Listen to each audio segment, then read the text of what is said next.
number one question I get asked is, what is a futurist and what does a futurist do? It is true that there's a lot in life that we don't have a lot of control over, and there's a lot about the future that is unpredictable. We don't know what's going to happen.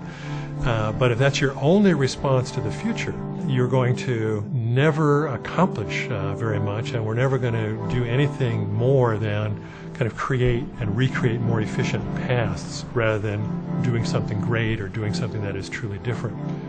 Some futurists will focus most on making forecasts about the future. Others will be more focused on thinking of innovations or assisting people to dream up new ideas, in a sense, what is possible in the future. And then the third thing, of course, is what's preferred. That's tended to be in my career where I focus most of my energy, working with enterprises. They might be a public or a private organization. They might be a community who want to answer the question, what kind of future do we want? It's less about what kind of future do we expect and more about what kind of future do we want. I have this passion for trying to figure out what that could look like and encouraging people to get out of their day-to-day kind of boxes in which they live. Working with me gives an organization this excuse, really, to do something that a lot of people in the organization would like to do anyway. They just don't ever have time to do it, and that's to take this longer-term look and, in a sense, a kind of wider angle look at the future as well, so that they're just opening up the possibilities, opening up the boundaries of their thinking. What is beyond our normal planning horizon in terms of what the possibilities might be, what the threats might be, what our competitors might be doing, and what would that teach us for today? If you don't go far enough back in memory or far enough ahead in hope, your present will be impoverished.